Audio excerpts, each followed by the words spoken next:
বাবা, চারদিকে যা সব খবর দেখলেই মনটা কেমন খারাপ হয়ে যায়। ভাল লাগে না। ও মামা, একটা কুকুর কিনবো। কুকুর কোত্থেকে এলো? না মানে কিনবো ভাবছিলাম।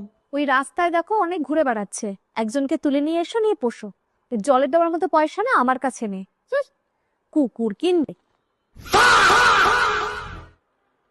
হরিদিন তো গেল, সন্ধ্যা হলো।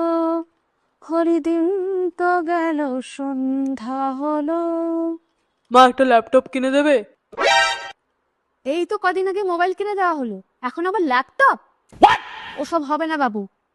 মা, ওটা মোবাইল, ওটাতে প্রজেক্ট কি করে ওই করব? দিয়েই হবে, ওই দিয়ে যদি হয় তো করো, নালে করতে হবে না। ওই জলে দেওয়ার মতো পয়সা না আমার কাছে নেই। মা, 5,000 টাকা দেবে? বন্ধুদের সাথে বার্থডে সেলিব্রেট করব। কত? 5,000? ওই জলে দেওয়ার মতো পয়সা না আমার কাছে নেই।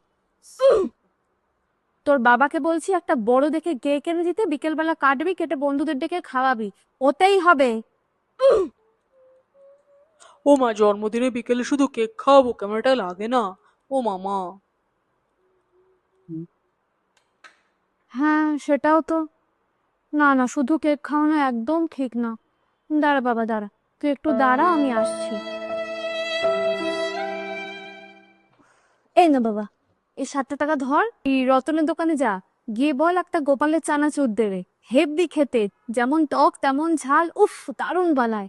তুই যা, ওই 1 প্যাকেট চানাচুর নিয়ে আয়। বিকেলবেলা ভালো করে জম্পেশ করে মুড়ি, পেঁয়াজ, কাঁচা লঙ্কা, ধনেপাতা, টমেটো দিয়ে আমার মেখে দেবো না, তখন বলবি মায়ের হাতে জাদু আছে। এই বাটিটা এখানে আবার কে এনে? হায় কপাল!